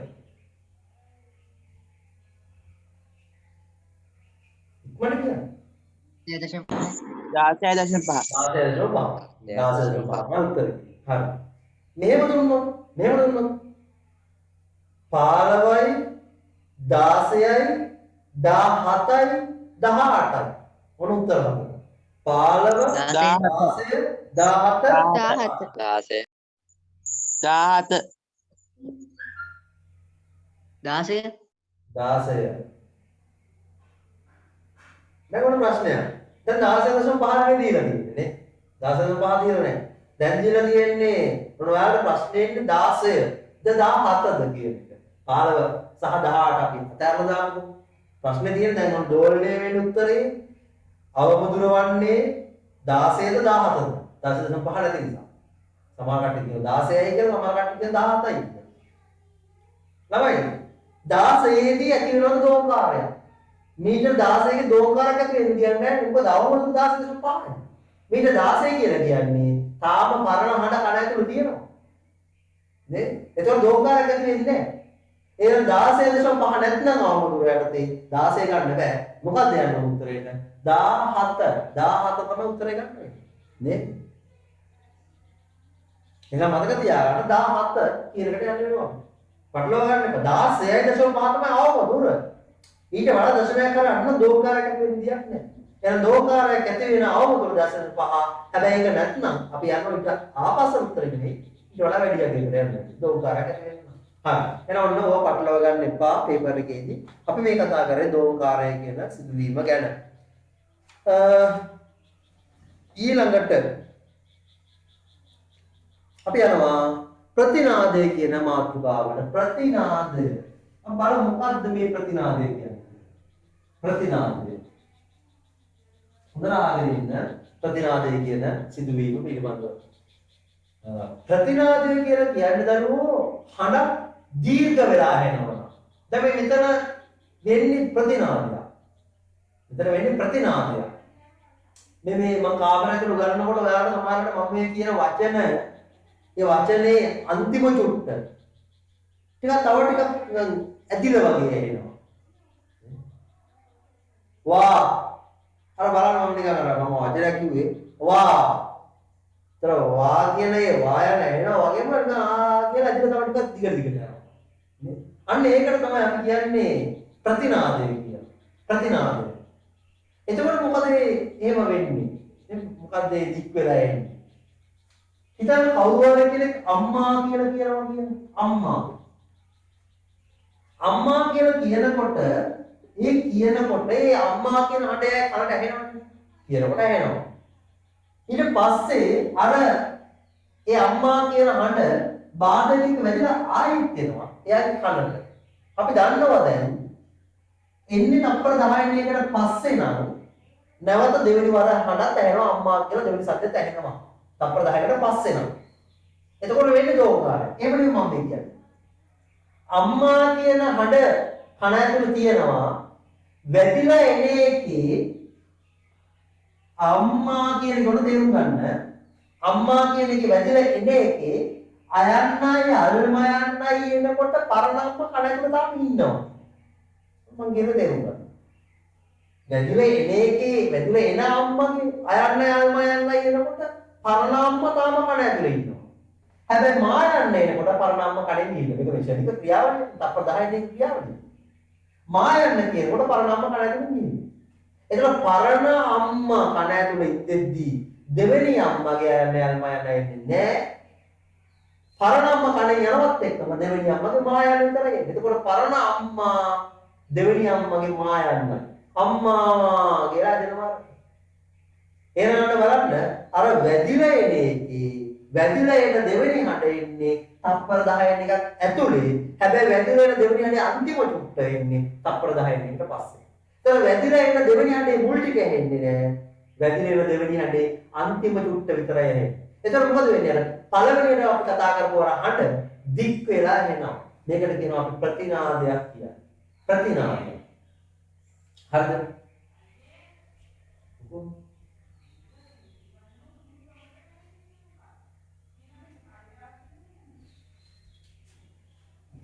හරි. එහෙනම් ඔය විදිහට තමයි අපි අනුනාදයක් ප්‍රතිනාදය කියන එක හඳුන්වන්නේ. ඒතකොට අම්මා කියන හඬේ මේ මුලින් එන සද්දේ මුලින් ඇහෙන සද්ද හොඳට ඇහෙනවා. මොකද ඇහෙන්නේ නැති එක දෙවෙනි වැදිලා එන එක්කෙනාගේ දෙවෙනි එක්කෙනාගේ මේ අයම යන්නේ නැහැ. මා යන්න තව ටිකක් දික් වෙලා යනවා. ඒතර අර සද්ද දික්වීමක් සිදු වෙනවා. ඒතර සද්ද දික්වීමට අපි කියනවා ප්‍රතිනාදයක් කියලා. ප්‍රතිනාදය. එහෙනම් ප්‍රතිනාදය තමයි මේ කාමර ඇතුළේ අපිට අත්දකින්න හම්බෙන්නේ ප්‍රතිනාදය. හඬ දික් වෙලා යන එකක් තමයි ඔය කාමරවල ඇතුළේ නැත්නම් දේශනාගාර තුල නේ හඬ දික්වී ඇසීමක් වෙනවා. එතකොට මේක අපි පාවිච්චි කරන සමහර වෙලාවල් වලට ඔය අපි අර සංගීත සම්දර්ශනවලදී නේ හඬ දික් වෙලා යන එක සංගීත සම්දර්ශනවලදී භාවිත කරනවා ටික අර අන්තිම වචන කෑල්ල වචනේ අන්තිම චුට්ට තව දෙපාරක් තුන් පාරක් අර අපි කියන එකෝ සවුන්ඩ් කියන්නේ එකෝ සවුන්ඩ් කියලා පාවිච්චි කරනවා අන්නේ ක්‍රියාවලියම සමහර දේශන අපහැදිලි වෙන්නේ මෙන්න මේ සවුන්ඩ් එක නිසා මේ ප්‍රතිනාදය නිසා තමයි සමහර දේශන අපහැදිලි වීම සිද්ධ වෙන්නේ. ඒතර ප්‍රතිනාදය ගැන හරි අවබෝධයක් තියෙනවා නම් අනිවාර්යෙන්ම වචන අතර පොඩි ඉඩසක් තියෙන තමයි කතා කරන්නේ. එක දිගට කතා කරනකොට මොකද වෙන්නේ? හරය කියන්නේ මොකද්ද කියලා අපහැදිලි වීමක් සිද්ධ වෙනවා. මොකද දේශකයා කියන හඬත් ඇහෙනවා. ඒකම දේශකයා කියන දේවල් පිටිවල වැදෙන වෙන හඬේ අන්තිම චුට්ටත් ඇහෙනවා. එතකොට කවලම් වීමක් සිද්ධ වෙලා දේශකයා කියන දේවල් ඇහෙන්නේ. නමුත් දේශනාගාර සාමාන්‍යයෙන් මොන දේශනාගාරයක් හදනකොට ප්‍රතිනාදය වෙන එක පුළුවන් තරම් අවම වෙන විදිහට තමයි කටයුතු කරන්නේ. ප්‍රතිනාදය වෙන එක පුළුවන් තරම් අවම වෙන විදිහට. කොහොමද? ඒ තමයි අර බිත්ති සුමට නම් ප්‍රතිනාදය වැඩි. පරාවර්තනය වැඩි. එහෙනම් පුළුවන් තරම් පරාවර්තනය අවම කරගන්න බිත්ති මොකද කරන්නේ? රළු කිරීමකට ලක් කරනවා. ඒතර දේශනාගාරවල බිත්ති රළු ගොඩක්. හොඳ දේශනාගාරයක් හදනවා නම් බිත්ති සුමට කරන්නේ බිත්ති රළු විදිහට තමයි හදන්නේ. ඊට අමතරව විවෘතව පවතිනවා බොහෝ ප්‍රදේශ. කියන්නේ විවෘත ජලයෙන් පවත්වනවා. ජලයෙන් විවෘත කරලා තියෙනවා. එහෙම නැත්නම් ජල වලට ඝන තිරෙද්ද නැත්නම් බිත්ති වලට ඝන තිරෙද්ද දානවා. ඔය තියෙන්නේ මේ ෆිල්ම් වල ඒවා තියෙන බිත්ති වලට ඝන තිරෙද්ද දානවා. ඒතකොට අපි කතා කරන්නේ නැත්නම් ෆිල්ම් වල නිකුත් වෙන හඬ අර තිරෙද්ද අවශෝෂණය වෙනවා. පරාවර්තනය වෙන්න දෙන්නේ නැහැ. මෙන්න මේ වගේ ක්‍රියාමාර්ග. නැත්නම් තව දේශනාගාරවල තියෙනවා ධ්වනි සිදුරු කියලා දානවා. ඒ කියන්නේ බිත්ති වල සිදුරු කියලා තියෙනවා. පරාවර්තනය වෙන එක වළක්වනවා. ඒතර සද්දේ නැවත ඇතුළට එන්නේ එළියට ගමන් කිරීම සිද්ධ වෙනවා. අන්න ඒ වගේ ක්‍රියාමාර්ග ගන්න පුළුවන් ප්‍රතිනාදය අවම කර ගැනීම සඳහා. හරි අපි ලියාගමු මෙහෙම ප්‍රතිනාදය කියන එක යටතේ.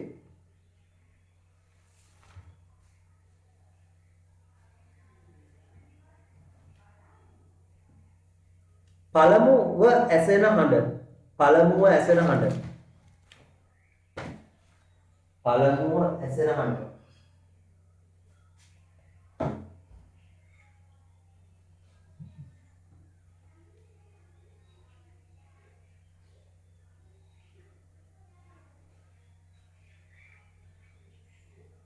පළමුව ඇසෙන හඬ මෙකී යාමට පෙර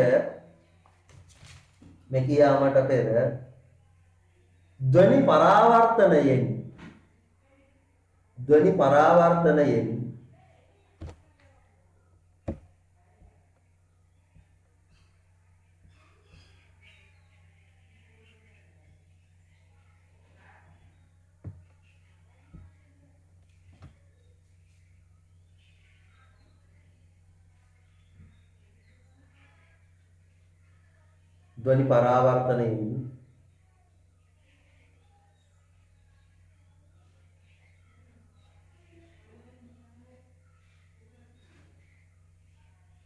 හටගන්නා ධ්වනි පරාවර්තනයෙන් හටගන්නා දෝංකාරයද එතන දෙවෙනි හඬ ඒ අන්තිම ටික තමයි ඇහෙන්නේ දෝංකාරයද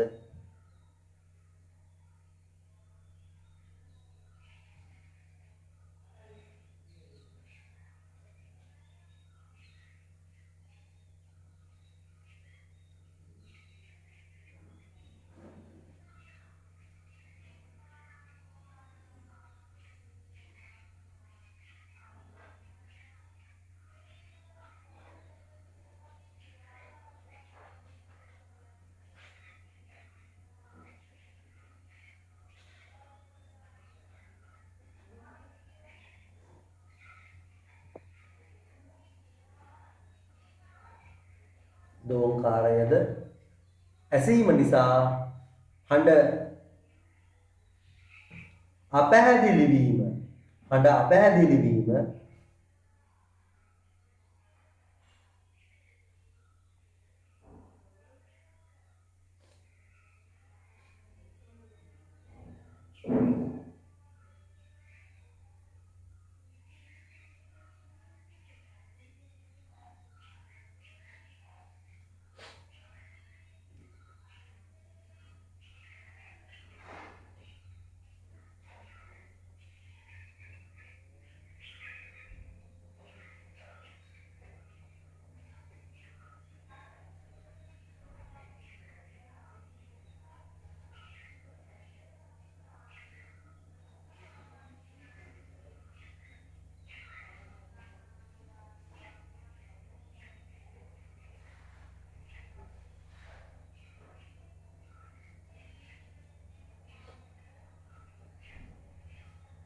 හඬ අපැහැදිලි වීම ප්‍රතිනාදයේ ලෙස හඳුන්වයි.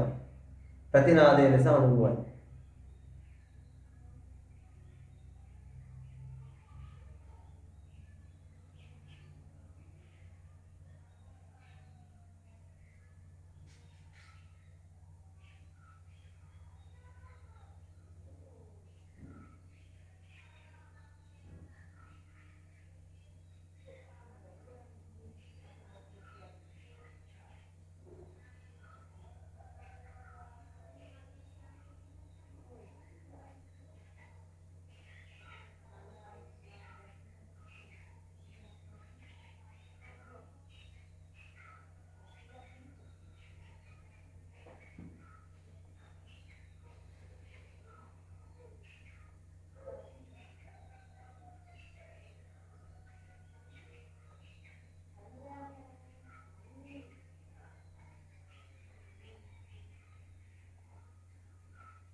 හරි. ප්‍රතිනාදයේ වැළැක්වීමට යොදාගෙන ඇති උපක්‍රම අපි ඒක ඇතුළත ලියා ගනිමු. බිත්ති රළු කිරීම.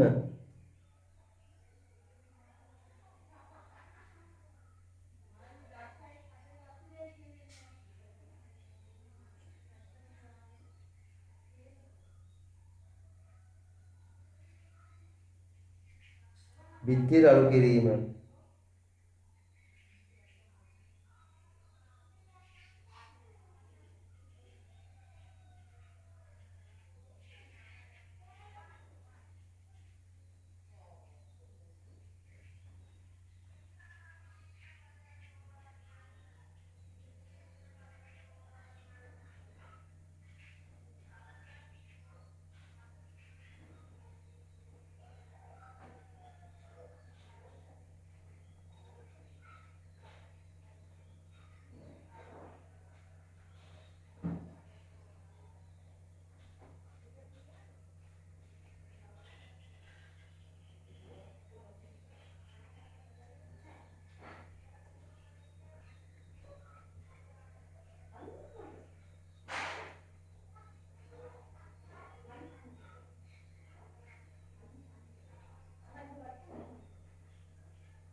හරි.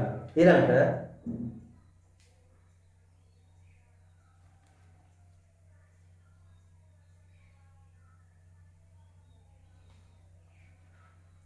සිදුරු සහිත වහල ආවරණ යෙදීම. සිදුරු සහිත වහල ආවරණ යෙදීම.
හරිනේ.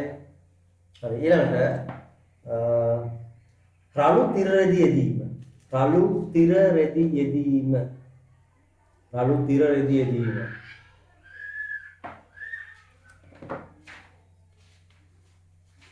රළු තිර රෙදි යෙදීම.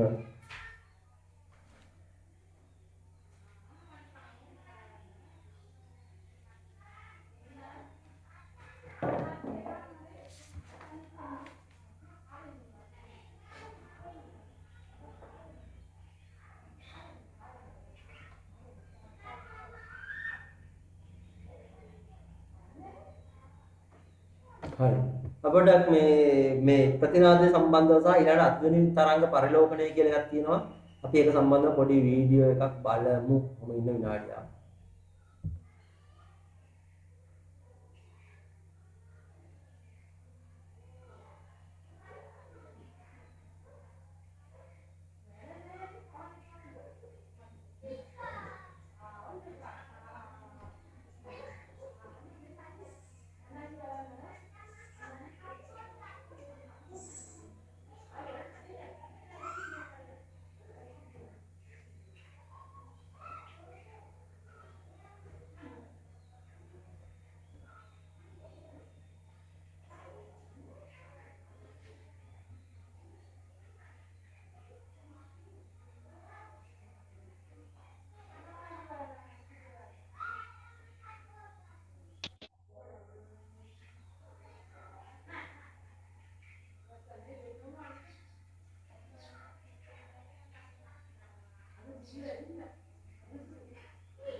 බලමු මේ තේරෙනවද කියලා.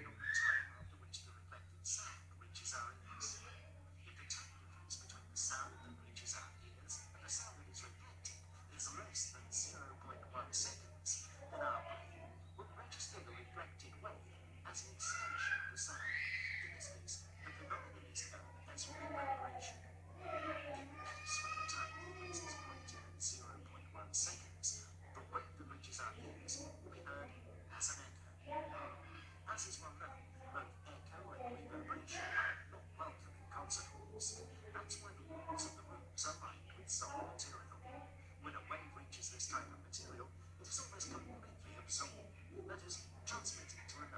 මේක තරම්ම අපිට තේරෙන්නේ නැහැ අපිට බලවෙන එක.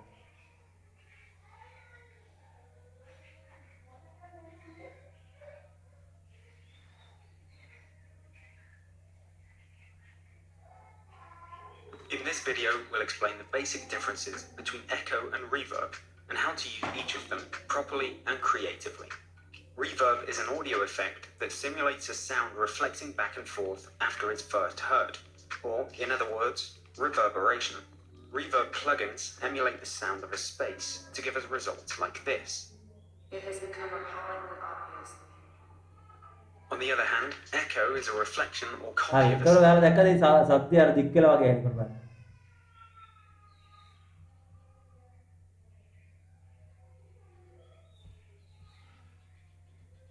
Like this. It has become appallingly obvious. අන්න. On the other hand, echo is a reflection or copy of a sound that arrives back at the listener after a මේ noticeable දෝංකාරය. time delay. Typical දැන් examples are පෙන්නනවා. the echo produced by the bottom of a well, under a bridge, or other very large spaces. When echo is applied in our editing software using a delay processor, we can hear each individual reflection of the original sound, like this. It has become appallingly obvious. අන්න ඒ දෝංකාරය. Reverbs usually work අය It has බලන්න. become appallingly obvious. Reverbs usually work as space simulators, and we can tweak the parameters of each reverb plugin in order to simulate big spaces, It has become appallingly obvious. smaller spaces, It has become appallingly obvious. churches, It has become appallingly obvious. or any other space the speaker could be. It's possible to create extreme, out there environments using extreme reverb settings, but it's more often used to make something that's been recorded in a studio sound like it's in a more natural, realistic space. Distinct echoes, on the other hand, are usually added with a delay processor and are mainly used to create an obvious delay effect as they return the original audio back. It has become appallingly obvious. Common delay processor controls include the delay time, which determines how long the echo takes to occur, feedback, which creates echoes of echoes for longer, even more extreme sounds, and dry wet, which balances the original sound before the processor with the output of the echo signals. It has become appallingly obvious. හරි ඒතකොට මම හිතනවා ඔයාලට දෝංකාරය සහ ප්‍රතිනාදය කියන පිළිබඳව පොඩි අවබෝධයක් ඒකෙන් ලැබුණා. හරිද? ප්‍රතිනාදය කියලා කියන හඬ දික් වෙන එක දෝංකාරය කියන නැවත නැවත ඇසෙන එකට. හරිද? ඊළඟට එකෝ සවුන්ඩ් කියලා එකක් තියෙනවා අපි ඒකත් පොඩ්ඩක් බලමු.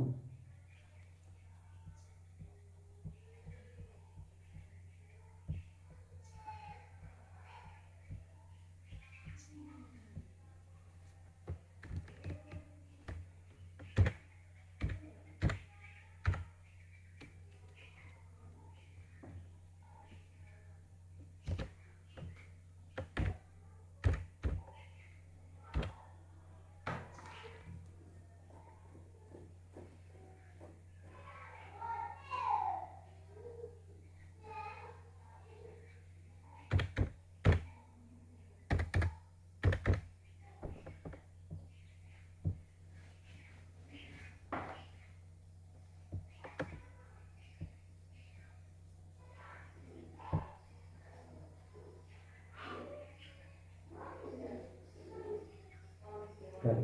එතකොට මේ එකෝ සවුන්ඩ් කියලා කියන එක ඒත් ඔය මේ උපකරණයක් හරිද?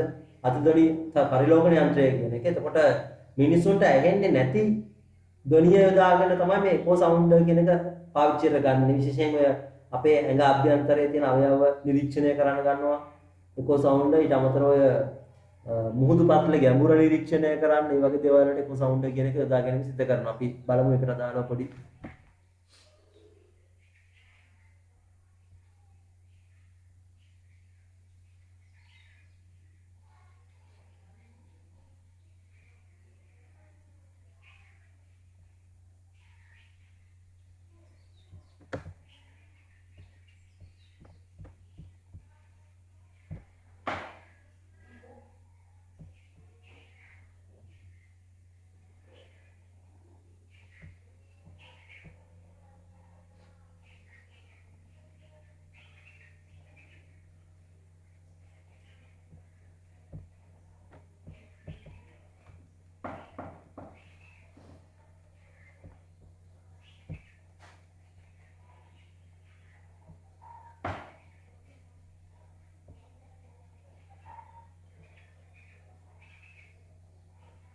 එකෝ සවුන්ඩ් කියන එක යොදා ගන්න මාළු රෑන් වගේ ඉන්න මේක සවුන්ඩ් එක නම් මම ඉන්නේ මොකක් කරේ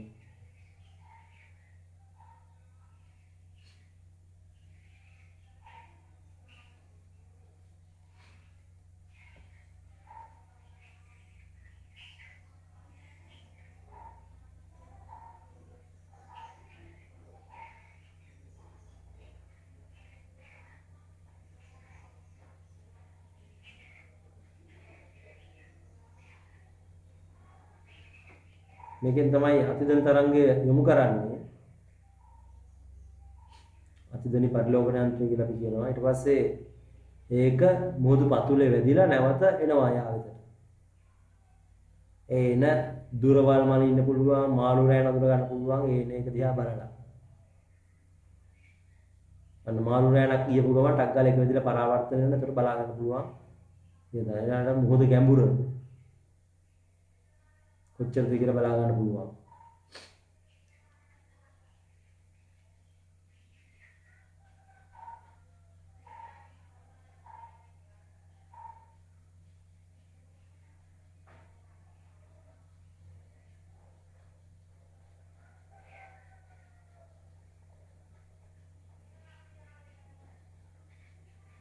මේ මුහුදු පත්ලේ හයි කරලා තියෙන එකක් මොකක්ද?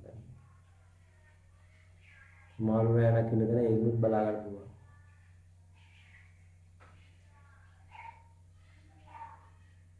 එක එක ක්‍රම වලට එකෝ සවුන්ඩ් එක මුහුදු තුල තියෙනවා.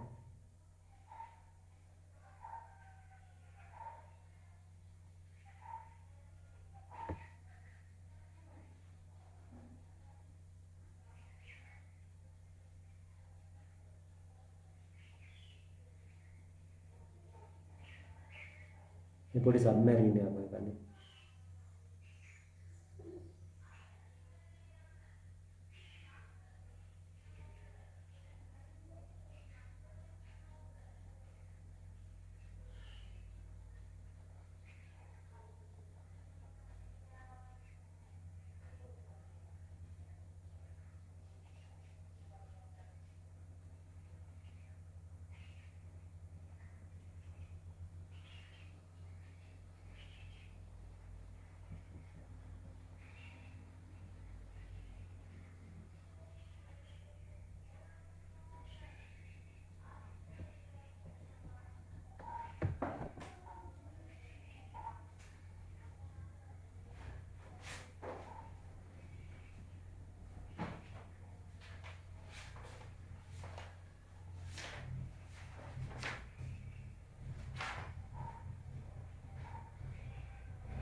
හරි.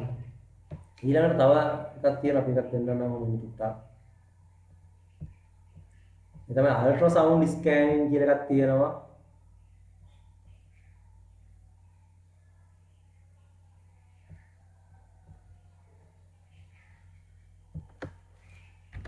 ඒත් ඔය එකෝ කියන එකමයි යොදාගන්නේ.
ඒතර මේක ශරීර අභ්‍යන්තරයේ අවයව හඳුනා ගන්න ළඟට ගර්භණී අවදියේ දරුවාගේ තත්ත්වය හඳුනා ගන්න මේ අල්ට්‍රාසවුන්ඩ් කියන එක භාවිත කරන මේකත් ධ්වනි පරාවර්තන සිදුවීම. Useful procedures for monitoring a baby's prenatal development.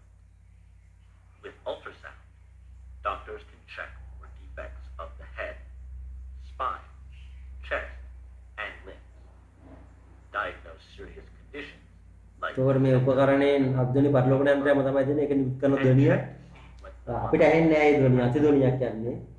ශරීර තුළට ගිහින් ගමන් කරලා ආයි පරාවර්තනය වෙලා උපකරණයට ආවම ඇතුලේ තියෙන දේවල් වල චලන රූප පේනවා අපිට. It uses inaudible sound waves to see the baby inside the uterus. These sound waves bounce off solid structure in the body and are transformed into an image on a screen. Here's how ultrasound works. Pretend this tennis ball is an organ in the body. This piece of glass represents the ultrasound image. Like this piece of glass, තියෙනේ ඒ තරම් අපිට පැහැදිලි නෑ නේ කියනවා. actually flat and two-dimensional, as white or gray images. As the baby moves back and forth, the monitor shows the outline of his head. The eyes show as dark spots. මේ පෙන්නන්නේ දරුවගේ The regions of ස්ථාන. the brain and the heart are also shown. Remember, ultrasound only shows a flat image of the baby. The superimposed illustration of the fetus shows how the fetus actually looks in the uterus. Ultrasound is still one of the best methods for physicians to visually diagnose major physical defects in the grown baby. Even though there are no known risks for ultrasound at present, it is highly recommended that pregnant women consult their physician before undergoing this procedure.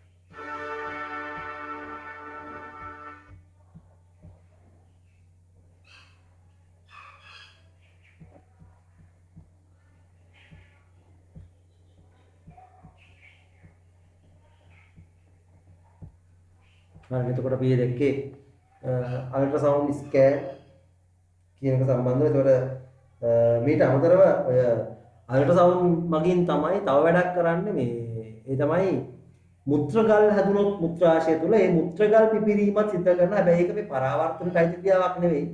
ඒ අතිධ්වනි තරංග වල ප්‍රයෝජනයක් නේ. අතිධ්වනි තරංග වල ප්‍රයෝජනයක් තමයි මේ මුත්‍රාගල් පිපිරීම පරාවර්තනය කියන යටතේ තමයි අපි දැන් මේ කතා කරන්නේ. මූදක ගැඹුර සෙවීම, ඊට අමතරව මාළු ලෑනින තැන් සෙවීම, සබ්මැරීනයක ගමන් මාර්ගය සොයා ගන්න, ඊළඟට ගත්තොත් මේ ශරීර අභ්‍යන්තරයේ අවයව හඳුනා ගන්න, චලන හඳුනා ගන්න. මෙන්න මේ අල්ට්‍රාසවුන්ඩ් කියන එක පාවිච්චි කරනවා ඒ ධ්වනි පරාවර්තනය කියන සිදුවීම භාවිතා කරනවා. ඊට අමතරව ධ්වනි පරාවර්තනය, අධ්වනි තරංග පරාවර්තනය සත්තුත් යොදා ගන්නවා. ඒ තමයි මේ ඩොල්ෆින්ලා වගේ සත්තු. නේ? ඩොල්ෆින්ලා වගේ සත්තුත් යොදා ගන්නවා ඒක. හරි. අපි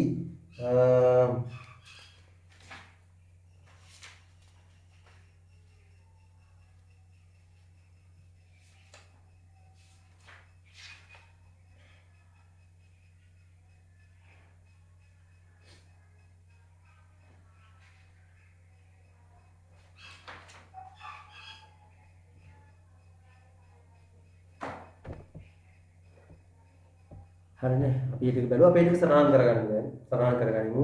ධ්වනි පරාවර්තනය ප්‍රයෝජනවත් ලෙස යොදා ගන්න අවස්ථා අති ධ්වනි තරංග පරිලෝකණය කියලා තියෙන මාතෘකාවක්. ඒක තමයි අල්ට්‍රාසවුන්ඩ් ස්කෑනර් එක කියලා කියන්නේ. අති ධ්වනි තරංග පරිලෝකණය.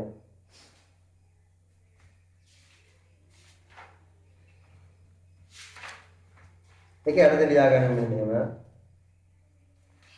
ඒක යටතේ ශරීර අභ්‍යන්තරයේ ඇති අවයවවල ශරීර අභ්‍යන්තරයේ ඇති අවයවවල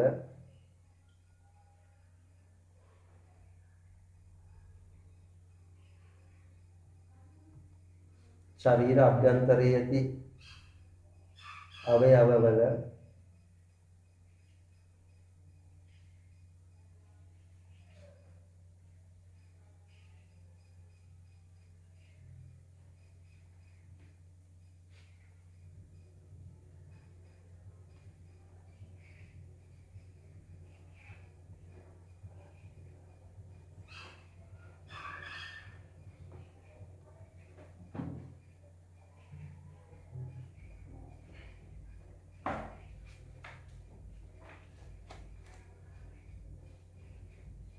චලන නිරීක්ෂණය කිරීම සඳහා චලන නිරීක්ෂණය කිරීම සඳහා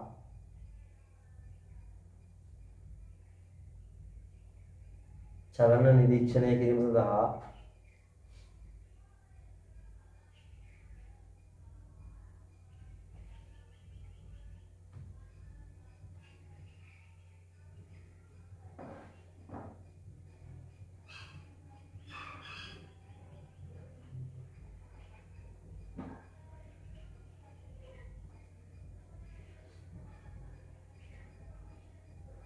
අතිධ්වනි තරංග පරාවර්තනය යොදා ගනු ලැබේ.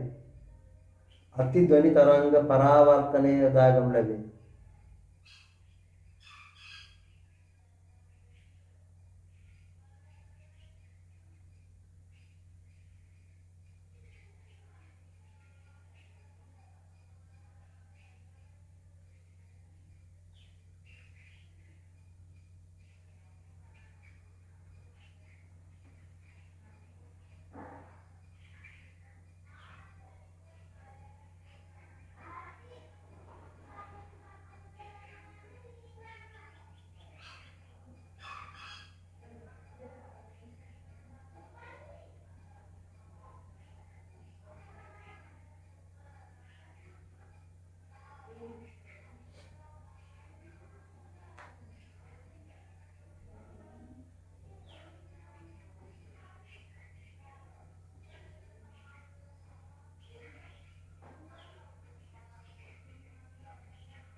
හරි.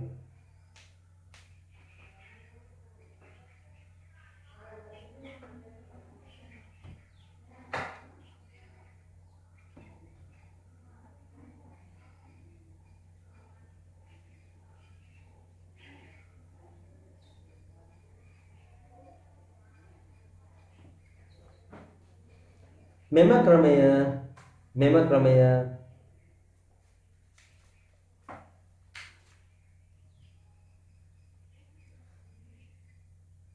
අතිධ්වනි පරිලෝකණය ලෙස හඳුන්වයි. මෙම ක්‍රමය අතිධ්වනි පරිලෝකණය ලෙස හඳුන්වයි.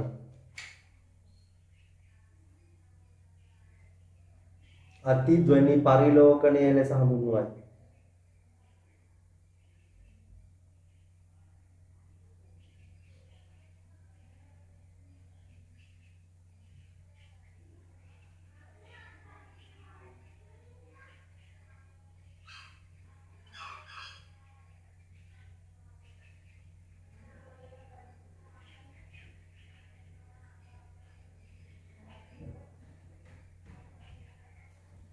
අතිධ්වනි පරිලෝකණය ලෙස හඳුන්වයි. හරි. ඊළඟට සාගර පත්ලට ඇති දුර සෙවීම අපි අර දැක්කේ වීඩියෝ එකේ. සාගරයේ ගමන් ගන්නා යාන්ත්‍රිකයන්ට සාගර පත්ලට ඇති දුර දැන ගැනීම සඳහා නැත්නම් ගැඹුර. සාගර පත්ලට ඇති දුර එහෙම නැත්නම් ගැඹුර.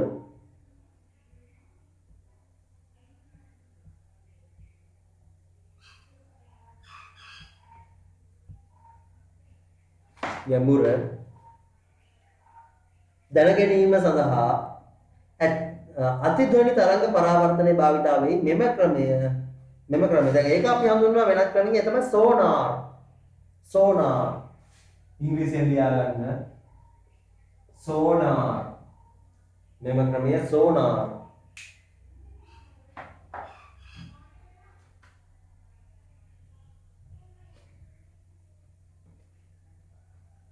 ලෙස හඳුන්වනු ලැබේ. මේ සඳහා භාවිත කරන උපකරණය ප්‍රතිධ්වනිමානය. ප්‍රතිධ්වනිමානය.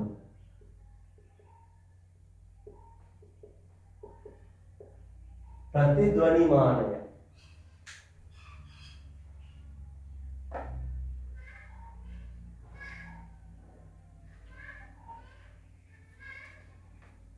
ප්‍රතිධ්වනිමානය ලෙස හඳුන්වයි. ප්‍රතිධ්වනිමානය ලෙස හඳුන්වයි. ඊළඟට තවත් මේ වගේ වැඩ කරන එක තමයි වවුල. වවුල ධ්වනි පරාවර්තනය. වවුලට ඇස් පේන්නේ නැහැ කියලානේ කියන්නේ. වවුලට සමහර කට්ටිය කියනවා වවුලට රැයට තමයි ඇස් පේන්නේ කියලා කියනවා නේ. වවුලට ඇස් පේන්නේ රාත්‍රී කාලෙදි කියලා. හැබැයි මතක තියාගන්න වවුලට මොනම වෙලාවකටවත් ඇස් පෙනීම සිද්ධ වෙන්නේ නැහැ. මේ වවුලට මොනම වෙලාවකටවත් ඇස් පෙනීම සිද්ධ වෙන්නේ නැහැ. ඒතර වවුල රාත්‍රී කාලේ යොදා ගන්න ශබ්ද බද්ද අඩුම නිසා. හරිද? වවුලෙන් තමන්ගේ ගමන් මාර්ගය හොයාගන්නේ කොහොමද? කටින් නිකුත් කරන අතිධ්වනියක් නිසා අපිට ඇහෙන්නේ නැහැ. ඒ ධ්වනිය ගිහින් බාධක වල වැදිලා ආයෙ පරාවර්තන වෙලා උගේ කනට වෙනවා. ඒතර ඒ එන සද්දේ තමයි මේ භාවිතා කරන්නේ දුර වෙනගන්න. බාධකයේ සහ යාත්‍ර දුර වෙනගන්න එකේ. ඒක ගණන් හදා ගන්න බැරි වුණා උන්ට පුළුවන් ඉව තියෙනවා. ටගලා මේ දුරකින් තමයි තියෙන්නේ කියලා බාධකේ මග ඇරලා පියාඹගෙන යන්න පුළුවන් වවුලට. ඒතර ඌ යොදා ගැනීම සිදු කරන්නේ අධ්‍යධ්වනි තරංග පරාවර්තනය තමයි යොදා ගන්න. අපි ලියාගමු මෙන්න මෙහෙම. වවුලා රාත්‍රී කාලයේදී බාධක හඳුනා ගැනීම සඳහා වවුලාට රාත්‍රී කාලයේදී බාධක හඳුනා ගැනීම සඳහා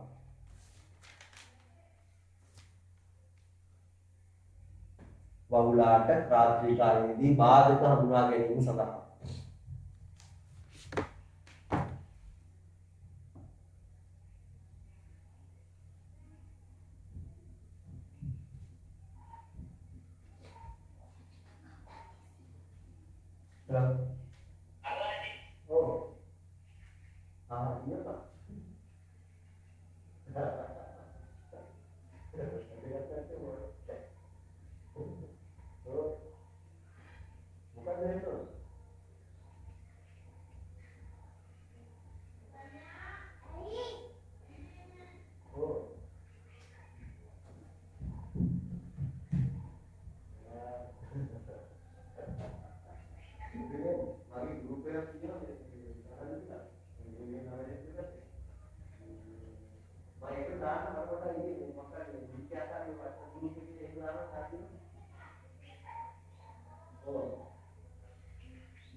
හරි.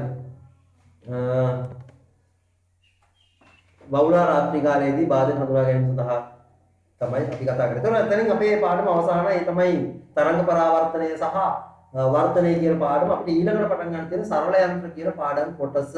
සරල යන්ත්‍ර. එතකොට සරල යන්ත්‍ර ටිකක් අමාරුයි වගේම ගණන් හදන්න ටිකක් ඒකේ තියෙනවා. අපි ඒකට ටෙවුට් එකක් ඔයාලට දානවා සරල යන්ත්‍ර කියන එක යටතේ. කොහොමද ඔයාලා මේකට දානවා මාර්තු වල තුන්වෙනි වාර විභාගේ පාස් කරනවා. ඊළඟට මේ දෙසැම්බර් මාසේ දෙවෙනි වාර විභාගේ තියෙනවා කිව්වට මම හිතන්නේ නැහැ ඒක තියෙවි කියලා. මොකද හේතුව මේ දැන් 23 නිවාඩු දෙන්න කියලා කියනවනේ පාසක්. නේ 23 නිවාඩු දෙන 27 තව පටන් ගන්න තියෙන්නේ. හැබැයි නිවාඩු දික්ුණා ජනවාරි දක්වා. ඒකට හේතුව නම් තාම හරියට ඉදිරිපත් කරන්නේ නැහැ. බොහෝ වෙලාවට කොරෝනා තත්ත්වය වෙන්න පුළුවන්. සමහරට ඉතින් අපි දන්නේ නැහැ අපිට. අනාගතයේ වෙන දේවල් කියන්න බෑ. ජනවාරි 3ම ආයෙ පටන් ගන්න වෙයිද නැත්නම් තව නිවාඩු දික් කරන්න වෙයිද? ගිය වාරත් එහෙම වුණා. ඒව ගැන අපි කතා නොකර ඉමු. දැනට මතක තියාගන්න අපි තාමත් ඔන්ලයින් තමයි පවත්වන්නේ. පන්තිය පවත්වන්නේ ඔන්ලයින් දිගටම.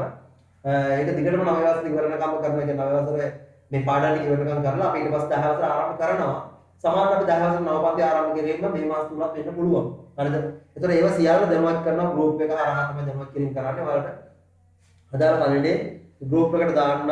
සමාජයට ලබනවාදී අපි නෝමල් පන්ති පටන් ගන්න දින තියෙනවා. තාම ඒවයි දින තීරණය කරලා නැහැ.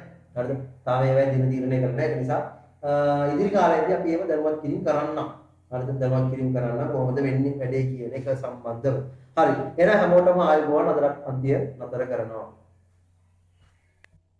ආයිබෝන් සර්. හරි හැමෝටම ආයිබෝවන්.